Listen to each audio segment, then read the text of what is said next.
ఓం శాంతి. ఒక మనిషి గుడికి వెళ్ళినప్పుడు గుడికి వెళ్ళడం వల్ల మాత్రమే అతని ఆలోచనలలో మరియు అతని దృక్పథంలో ఒక మార్పు వస్తుంది. తన అంతరంగంలో ఒక ప్రశాంతతను అనుభవిస్తాడు. అదే మనిషి సినిమా థియేటర్కి వెళ్ళినప్పుడు మరియు అక్కడ వేరువేరు స్క్రీన్లపై దృశ్యాల్ని చూసినప్పుడు అప్పుడు అతని ఆలోచనలలో మార్పు వస్తుంది. వ్యక్తి ఒక్కడే కానీ స్థానం మారడంతో పాటు అతని ఆలోచనల యొక్క స్వచ్ఛత, సానుకూలత మరియు ప్రతికూలత ప్రభావం అనేది పడుతూ ఉంటుంది. వ్యక్తి ఉదయాన్నే లేచినప్పుడు లేవగానే మొదట అతను ఏం చూస్తాడు? మొబైల్. మరియు ఏం చూస్తాడు? లేక న్యూస్ పేపర్ యొక్క ఫ్రంట్ పేజీలో ఎలాంటి వార్తలు ఉంటాయి? అన్నీ నెగిటివ్ వార్తలు, అన్ని స్కామ్లే. కాబట్టి లేవడంతో పాటే మైండ్ని నేను ఏమి నింపాను? నా మైండ్కి ఏం నింపాను? నెగిటివిటీ. మన ఇవాల్టి అంశం పవర్ ఆఫ్ పాజిటివ్ థాట్స్, సమర్థవంతమైన సానుకూల ఆలోచనలు. 3 పదాలు ఉన్నాయి: పవర్, పాజిటివ్, థాట్స్. ఒకటి పవర్ అంటే శక్తి, పాజిటివ్ అంటే సకారాత్మక, థాట్స్ అంటే ఆలోచనలు. పవర్ అంటే శక్తి, బలం. పాజిటివ్ అంటే సానుకూలత. ఇందులో శుభకరమైన, శ్రేష్టమైన, ఉన్నతమైన ఆలోచనలు ఉంటాయి. మరియు ఆలోచనలు అంటే ఏ ఆలోచనలైతే వ్యక్తి జీవితాన్ని నిర్మించబోతున్నాయో అవి.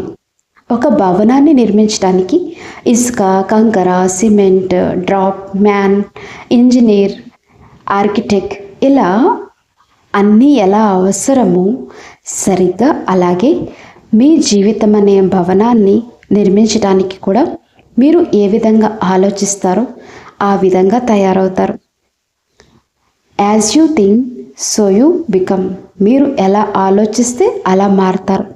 నాకు ఎలాంటి వ్యక్తిగా మారాలి, నేను ఏమి కావాలి, వీటన్నిటికీ ఆధారం నా ఆలోచనలే నన్ను నిర్మిస్తున్నాయి. మనం ఎప్పుడు ఆలోచించి కూడా ఉండము. ఆకాశానికి కూడా ఎక్కడైతే అంతం ఉంటుందో అక్కడి నుంచి నా ఆలోచనలు మొదలవుతాయి. మరియు ఆ ఆలోచనలు ఎలాంటివి ఉండాలి? సత్యమైనవి, కళ్యాణకారి అయినటువంటివి, సుందరమైనవిగా ఉండాలి. ఎందుకంటే ఆలోచనలు మనసుని దృఢంగా, శక్తివంతంగా, ఆరోగ్యంగా మరియు మహనీయులుగా మారుస్తాయి. ఉదయం పూట మన ఆలోచనలకు మనం ఎలాంటి భావనలను అందించాము అంటే మనసులో దేనినైతే నింపాము దాని ప్రభావం రోజంతా మన మనసుపై ఉంటుంది. అందుకే అంటారు మనసు అద్దం లాంటిది. ప్రపంచం నుండి ఎవరు పారిపోగలరు, కానీ మనసు నుండి కానీ ఎవరు పారిపోలేరు. ప్రపంచం నుండి ఎవరైనా పారిపోవచ్చు, కానీ మనసు నుండి కాదు. ఈ మనసు నిజంగా చాలా అందమైనది. మరియు మనసు ఏది తల్లిస్తే అది చేయగలరు, కానీ ఆ మనసు యొక్క ఆలోచన శక్తిని, దాన్ని ఆలోచించే ఈ శక్తిని, దాని సంకల్ప శక్తిని నేను ఉపయోగించుకోవాలి. నేడు మనం మన మనసు యొక్క సంకల్ప శక్తిని, ఆ పాజిటివిటీని ఉపయోగించటం లేదు. దాని కనుక నేను ఉపయోగించినట్లయితే మనం చాలా అద్భుతమైన అనుభవాలను పొందవచ్చు. నాకు గుర్తుకొస్తుంది, పేరు బహుశా మర్చిపోతున్నాను. ఉత్తరప్రదేశ్కి చెందిన ఒక సోదరి, ఆ ఉదంతం మీకు చెప్తే బహుశా గుర్తుకొస్తుంది. ఆమె తన ఊరి నుండి ఎక్కడికో ట్రైన్లో వెళ్తుంది. కొంతమంది వ్యక్తులు ట్రైన్ ఆపడానికి చైన్ లాగాల్సి ఉండగా ఆ అమ్మాయిని తోసేయడంతో ఆమె ట్రైన్ నుండి కింద పడిపోయింది. ఆమె 2 కాళ్ళు తెగిపోయాయి. మరి రాత్రంతా 49 ట్రైన్లు ఆమె పైనుంచి వెళ్ళిపోయాయి. ఆమె రైల్వే ట్రాక్ మధ్యలోనే పడి ఉంది. ఉదయం అయినప్పుడు ఆమెని లేపి హాస్పిటల్కి తీసుకెళ్లారు. పరీక్షించి చూస్తే వీపు భాగంలో చాలా ఫ్రాక్చర్లు ఉన్నాయి మరియు 2 కాళ్ళు పూర్తిగా తెగిపోయాయి. అంగవైకల్యం గల వ్యక్తిగా మారిపోయానని, తన జీవితం అంతా ఇలాగే గడిచిపోతుందని ఆమెకు తెలిసినప్పుడు ఆమె భగవంతుడితో అంది, ఓ భగవంతుడా, నన్ను నువ్వు బతికించావంటే ఏదో ఒక కొత్త చరిత్ర సృష్టించటానికే. మరియు ఆమె ఎవరు? అరుణిమ సింహ. సరేనా? ఒక కాలు తెగిపోయిన ఆమె నేను ఎప్పుడు మౌంట్ ఎవరెస్ట్ అధిరోహిస్తానని చెప్పింది. చూడండి, ఆమె కాలు తెగిపోయిన మౌంట్ ఎవరెస్ట్ని అధిరోహిస్తానని చెప్పింది. బచేంద్రి ఫాల్ వద్దకు వెళ్ళినప్పుడు ఆమె అన్నారు, మీ ఆలోచనలే మిమ్మల్ని మౌంట్ ఎవరెస్ట్ ఎక్కేలా చేసింది. ఇక తేదీ రావడమే ఆలస్యం. మరియు ఆమె కేవలం ఒక్క శిఖరాన్ని మాత్రమే కాదు, 7 శిఖరాలని విజయవంతంగా అధిరోహించింది. ఆ తర్వాత ఆమెకు పద్మశ్రీ అవార్డు కూడా లభించింది. ఇంత పెద్ద ప్రమాదం జరిగినా కూడా ఆమె మనసులో సంకల్పం మాత్రంగా కూడా ఎలాంటి నెగటివ్, వ్యర్థమైన, బలహీనమైన ఆలోచన రాలేదు. కేవలం భగవంతుడు నన్ను బతికించింది ఏదో ఒక కొత్త చరిత్రను సృష్టించటానికే అనే ఒక్క ఆలోచన మాత్రమే ఉంది. ఆ ఆలోచనని ఆమెను ఎంతటి ఉన్నత శిఖరానికి చేర్చింది. విషయాలు చాలా చిన్నవిగానే ఉంటాయి, కానీ ఆ చిన్న చిన్న విషయాలే మనకు ఎంతో నేర్పించి వెళ్తాయి. మన భారతదేశంలో ఎంతటి స్వేచ్ఛ ఉందంటే, ఎద్దులు, మేకలు, ఆవులు, కుక్కలు, జంతువులు అన్నీ రోడ్డుపై తిరగడానికి వాటికి స్వేచ్ఛ ఉంది. అక్కడే ట్రాఫిక్ కూడా ఉంటుంది. మొదటిసారి ఎవరైనా దీన్ని చూస్తే ఇదేంటి అనిపిస్తుంది. ట్రాఫిక్ నిబంధనలు లేవు, ఎలాంటి డిసిప్లిన్ లేదు, కానీ క్రమక్రమంగా మీరు దాన్ని అంగీకరిస్తూ వస్తారు.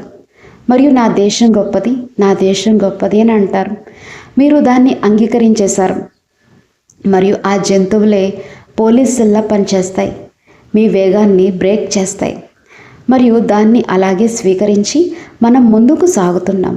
ఎలాంటి ప్రశ్నలు లేవు. I love my India. ఏది ఎలా ఉన్నా సరే, ప్రపంచం ఒక నాటకం. మరియు ఈ ప్రపంచ నాటకంలో నా జీవితానికి ఏ పాత్ర అయితే లభించిందో, అది నటుడి పాత్ర కావచ్చు, డైరెక్టర్ పాత్ర కావచ్చు, విమర్శకుడి పాత్ర కావచ్చు, మరేదైనా కావచ్చు, నా పాత్రను నేను పూర్తిగా అంగీకరించాను. I like my role. నా పాత్ర నాకు ఇష్టం. ఒకవేళ నేను ఇది ఎందుకు అని ప్రశ్నిస్తే అది మారుతుందా? ఎలా మారుతుంది? కానీ ఎప్పుడైతే నేను దాన్ని అంగీకరిస్తానో అప్పుడు జీవితంలోని సవాళ్లను స్వీకరించినట్లయితుంది. అదే దాని పురోగతికి ఒక ఆధారంగా మారుతుంది. ఒకసారి మా ఆదరణీయ దాది ప్రకాష్ మణిజీ గారు ఇప్పుడు మన మధ్య లేరు, కానీ అప్పుడు ఆ సంస్థకు చీఫ్గా ఉండేవారు. సెంటర్కి వెళ్ళారు. అక్కడ ఒక సోదరి కిచెన్లో పాలు మరిగిస్తుంది. పాలు పొంగి గిన్నెల నుండి బయటికి వచ్చేసాయి. అందులో దాదీజీ కిచెన్కి చేరుకున్నారు. దాదీజీ అంటారేమో ఆ సోదరి భయపడింది. కానీ దాది ఇలా అన్నారు, స్వర్గంలో మరియు సత్య త్రేతాయుగాల్లో పాలు, నెయ్యి నదులుగా ప్రవహించేవి అని మాకు తెలుసు. మీరైతే ఇక్కడే పాలు నదులుగా ప్రవహించేలా చేశారు. మన ఎదురుగా ఎలాంటి పరిస్థితి ఉన్నప్పటికీ దాన్ని మనం సానుకూలంగా స్వీకరించాలి. అలా సానుకూలంగా స్వీకరించడంలోనే లాభం ఉంది. దీనివల్ల ఎదుటివారికి కూడా తమ తప్పు ఏంటో అర్థమవుతుంది మరియు వారి దృష్టి కూడా దానిపైకి వెళ్తుంది. ఎవరి తప్పునైనా మనం నలుగురు ముందు ఎత్తి చూపితే, 10 మంది మధ్యలో చెప్తే వారికి అది అహంభావం దెబ్బతింటుంది. వారి స్వమానం కోల్పోతారు. ఒక చిన్న పిల్లవాడిని కూడా వాళ్ళ అమ్మ నలుగురు స్నేహితుల ముందు ఏదైనా అంటే ఆ పిల్లవాడికి నచ్చదు. ఆ తర్వాత తన అమ్మతో అంటాడు, అమ్మ నా స్నేహితుల ముందు నన్ను ఏమీ అనవద్దు, ఏదైనా చెప్పాలనుకుంటే నాతో ఒంటరిగా చెప్పు. ఎందుకంటే వాడికి స్వమానం ఉంటుంది, ఆత్మగౌరవం. స్వమానంలో జీవించే వ్యక్తి, సానుకూల ఆలోచనలు గల వ్యక్తి ప్రతి ఒక్కరిని వారి స్వమానంలోనే చూస్తాడు. వారిలోని ఆ పాజిటివిటీని చూస్తాడు మరియు వారి ప్రతి ప్రవర్తనను అదే రూపంలో స్వీకరిస్తాడు. ఎందుకంటే నాలో ఎలాంటి ఆలోచనలు అయితే ఉంటాయో అలాగే నా ఆచరణ ఉంటుంది. ఆ ఆచరణ ఆధారంగానే మనం కర్మల్లోకి వస్తాం. మనసు ఆలోచిస్తుంది మరియు ఆ మనసులో అనేకమైన ఆలోచనలు ఉంటాయి. శాస్త్రీయ డేటా ప్రకారం ఒక వ్యక్తి 24 గంటల్లో 35,000 నుండి 40,000 ఆలోచనలు చేస్తాడు. మీరు ఆలోచించండి. మనం అంతగా ఆలోచిస్తాం, కానీ అందులో కేవలం 1% మాత్రమే ఉపయోగిస్తాం. మిగిలిన ఆలోచన శక్తి అంతా వేస్ట్ పేపర్ బాస్కెట్, చెత్తబుట్టలోకి వెళ్తుంది. మన ఆలోచనలు మరియు ఆ ఆలోచనల ప్రక్రియ, ఈ ఆలోచనలన్నిటినీ బుద్ధి ఫిల్టర్ చేస్తుంది. బుద్ధి ఫిల్టర్ చేసిన తర్వాత మన యొక్క జ్ఞాపక శక్తి ఆ కర్మను చేయటానికి ఆదేశిస్తుంది, నువ్వు ఏం చేయాలి అని చెప్పి. మరియు ఆ కర్మను చేస్తున్నప్పుడు ఆ కర్మల ద్వారా ఏర్పడే సంస్కారాలు ఆ బ్లాక్ బాక్స్లో మన అంతరంగాన స్టోర్ అయిపోతాయి. నేను ఏం చేయాలి, నేను ఏం చేయాలి, నా ప్రవర్తన ఎలా ఉండాలి, నా కర్మ ఎలా ఉండాలి, వీటన్నిటికీ మూలం నా ఆలోచనలే. మనం మన లక్ష్యంపై, మన మిషన్పై మన ఆలోచనలను కేంద్రీకరించాలి. నేను ఏం కావాలి, ఎలాంటి వ్యక్తిగా మారాలి, నా జీవిత లక్ష్యం ఏంటి. ప్రతి ఒక్కరూ కోరుకునేదేంటి, ఈ జీవితం సుఖశాంతులతో పరిపూర్ణంగా ఉండాలి, సంతోషంగా ఉండాలి, ప్రశాంతమైన జీవితం కావాలి, నవ్వుతూ పాడుతూ ఈ ప్రపంచం నుండి వెళ్ళిపోవాలి, ఎలాంటి సంఘర్షణలు ఉండకూడదని కోరుకుంటాం. అవునా కదా?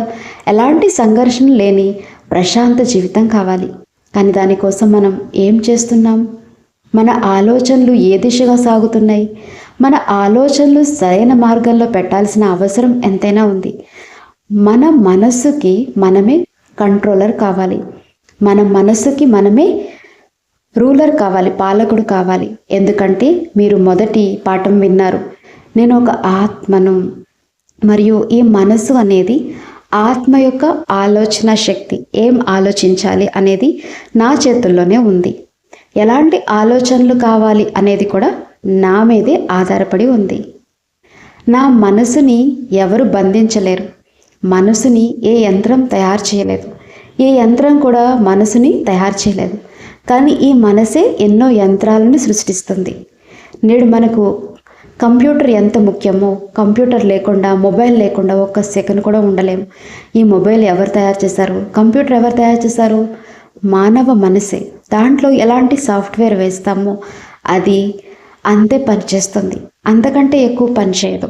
దాన్ని ఆపరేట్ చేయడానికి ఒక వ్యక్తి కావాలి, కరెంటు కావాలి, బ్యాటరీ కావాలి. మరి ఈ మనసుని ఆపరేట్ చేయడానికి ఏం కావాలి? అది ఆటోమేటిక్గా ఆపరేట్ అవుతుంది. ఇక్కడ కూర్చుని ఒక సెకండ్లో మీరు ప్రపంచమంతా చుట్టి రావచ్చు. ఇంకేం కావాలి మీకు? మీరు దాన్ని విజువలైజ్ చేయగలరు, కళ్ళ ముందు ఊహించుకోగలరు, అనుభవించగలరు. ఈ మనసు శక్తికి, మన సంకల్ప శక్తికి చాలా చాలా మహత్యాలు ఉన్నాయి. ఇది స్వయంగా ఆత్మను శక్తివంతంగా చేస్తుంది. కాకపోతే దాన్ని సరైన మార్గంలో పెట్టవలసిన అవసరం ఉంది. ఒక చిన్న కథ. ఒకసారి కొంతమంది వ్యక్తులు ఒక చెట్టు కింద పడుకుని ఉన్నారు.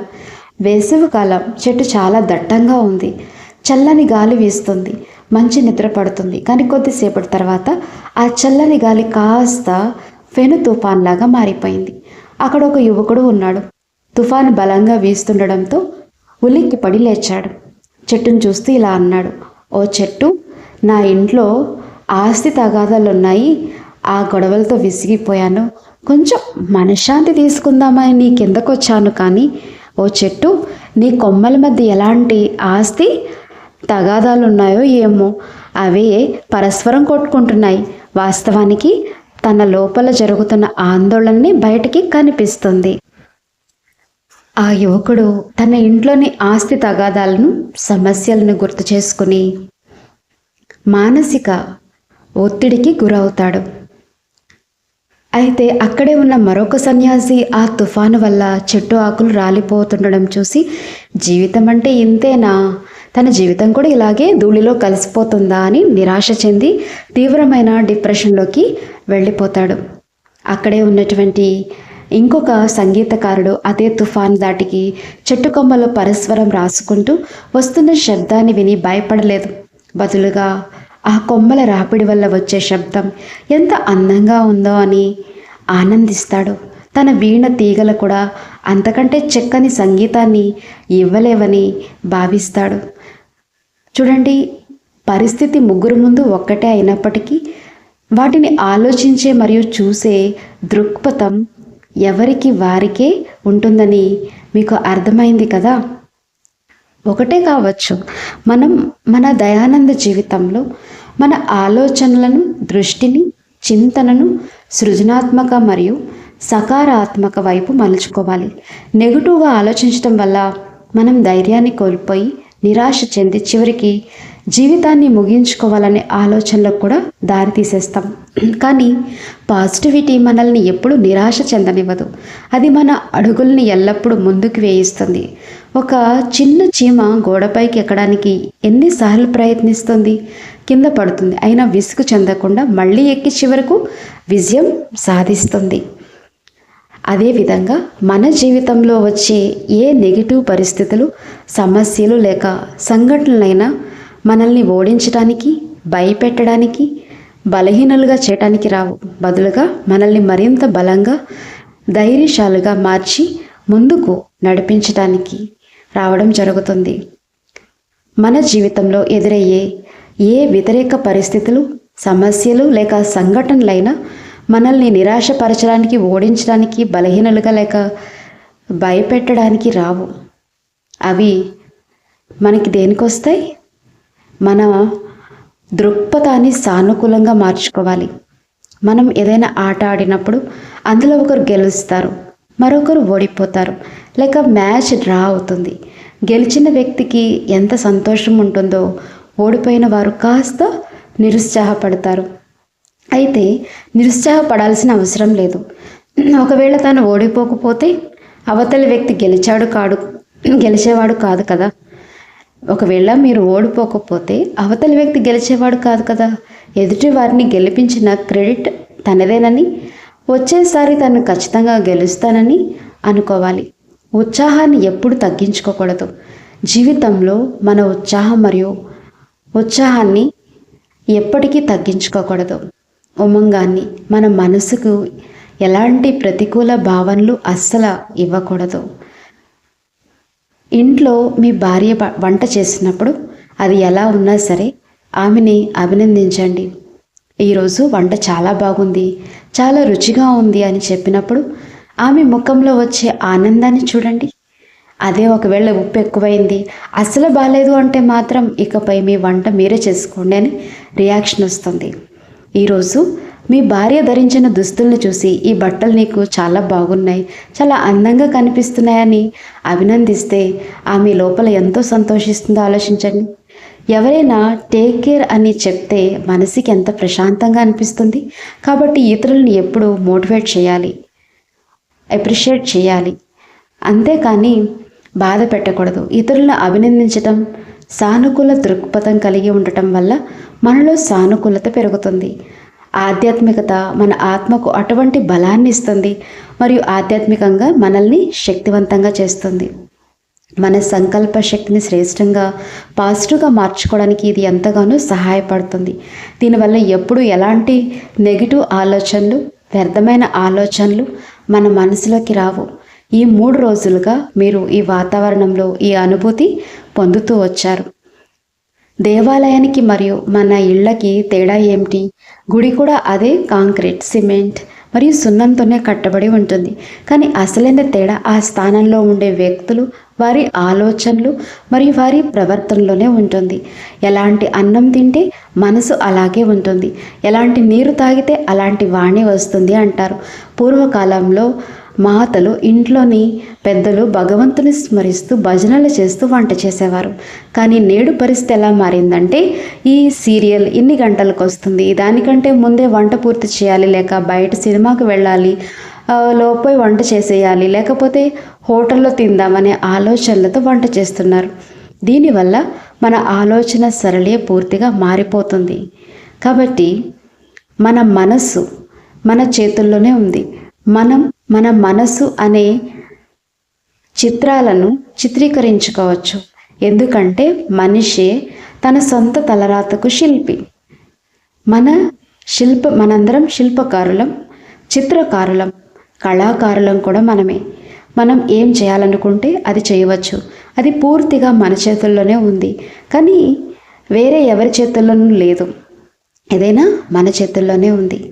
నేనే నా సొంత మాస్టర్ని. కాబట్టి ఏం ఆలోచించాలి, ఎలా ఆలోచించాలని నాకు నేనే నేర్పించుకోవాలి. టీచర్గా మారి మనకి మనమే ఆలోచించే విధాన్ని నేర్చుకోవాలి. మన మనసులో ఎలాంటి ఇన్పుట్ ఇస్తామో అలాగే అవుట్పుట్ ఫలితం కూడా బయటకు వస్తుంది. అంతర్గత ప్రపంచం, బాహ్య ప్రపంచం రెండిటి మధ్య అనుసంధానమే మన ఆలోచనలని మనం గుర్తించాలి. ఆలోచనల యొక్క మన రూపం. మనం మన మనసులో ఎలాంటి ఆలోచనలను నింపుకుంటున్నామో అవే ఆచరణాత్మకంగా మన రూపంలోకి వస్తాయి. అందుకే ముఖమే మనసుకి అర్థం. Face is the index of mind అంటారు. ఎవరైనా మీ ముందు వచ్చి నిలబడి కొద్దిసేపు నిశ్శబ్దంగా మిమ్మల్ని చూస్తూ ఉంటే వారు ఏదో చెప్పాలనుకుంటున్నారని మీకు సులభంగా అర్థమవుతుంది. చిన్నపిల్లలు మాట్లాడకపోయినా వారి చూపులు మరియు ముఖ కవళికల ద్వారానే వారికి ఏదో కావాలని మనం గ్రహిస్తాము. వారి కళ్ళు, వారి ముఖం అన్నీ మాట్లాడుతుంటాయి. ఎందుకంటే బ్రుకుటి మధ్యలో ఉండే ఆత్మ యొక్క ఆలోచన శక్తి, ఈ మనసు, అది ఏమాత్రం ఆలస్యం చేయకుండా, ఒక క్షణం కూడా దాచకుండా వెంటనే ఆ భావాలను ఆటోమేటిక్గా వ్యక్తపరుస్తుంది. మన లోపలి భావోద్వేగాలు ఏ క్షణంలోనూ దాగవు. మన కళ్ళు మరియు మన ముఖం వాటిని స్పష్టంగా వ్యక్తపరుస్తాయి. కళ్ళ నుంచి వచ్చే కన్నీళ్ళు కావచ్చు, సంతోషాన్నైనా బాధనైనా దుఃఖాన్నైనా ఇట్టే తెలిసిపోతాయి. కన్నీళ్ల మీద ఎలాంటి రాతలు రాసి ఉండవు, కానీ చూసేవారికి అవి లోపల భావాలన్నిటినీ బహిర్గతం చేస్తాయని స్పష్టంగా అర్థమవుతుంది. మన జీవిత చిత్రపటాన్ని మనం ఎలా తయారు చేసుకోవాలనుకుంటామో ముందుగా నిశ్చయించుకోవాలి. దానిపై మన మనసుని స్పష్టంగా కేంద్రీకరించాలి. మన లక్ష్యం ఎలా ఉంటుందో మన ప్రవర్తన మరియు లక్షణాలు కూడా అలాగే రూపాంతరం చెందుతాయి. మన మనస్సులోని ఆలోచనలు శ్రేష్టంగా, శుద్ధంగా, దివ్యంగా మరియు సానుకూలంగా మార్చుకోవాలి. ఆ ఆలోచనల ఆధారంగానే మన కర్మాచరణ జరగాలి. కాబట్టి ఉదయం లేచిన వెంటనే మన దినచర్యను శక్తివంతంగా, సంతోషంగా, ప్రశాంతంగా, అందరికీ స్ఫూర్తిదాయంగా, అంటే స్ఫూర్తినిచ్చే విధంగా ఎలా ప్రారంభించాలి? ఉదయం లేవగానే అందరికంటే ముందు అద్దం ముందు నిలబడి మనకు మనమే గుడ్ మార్నింగ్ చెప్పుకోవాలి. ఇతరులకు శుభోదయం చెప్తాం, కానీ మనకు మనం కూడా శుభోదయం చెప్పుకోవాలి. అంటే మన ఉదయాన్ని మంచిగా చేసుకోవాలి. మనకు మనమే ఈరోజు అద్భుతంగా సాగిపోవాలని చెప్పుకోవాలి. మనలోని మంచి గుణాలను, ప్రత్యేకతలను మనకు మనమే గుర్తు చేసుకోవాలి. ఈరోజు నీలో ఈ ప్రత్యేకతలు ఉన్నాయి, ఈరోజు నువ్వు అత్యున్నతమైన పని చేయబోతున్నావు, నువ్వు ఒక ప్రత్యేకమైన వ్యక్తి, అద్భుతమైన వ్యక్తివి అని మనకు మనమే సానుకూల ఆలోచనలనేవి నింపుకోవాలి. అయితే ఈ సానుకూల ఆలోచనలు ఎలా నింపుకోవాలి అంటే, ఉదయం లేవగానే అద్దం ముందు నిలబడి మనకు మనమే గుడ్ మార్నింగ్ చెప్పుకోవాలి. కానీ ఉదయాన్ని కూడా మంచిగా మార్చుకోవడానికి మనకు మనమే ఇవన్నీ చెప్పుకోవాలి. మనలోని మంచి గుణాలను, ప్రత్యేకతలను మనకి మనమే గుర్తు తెచ్చుకోవాలి.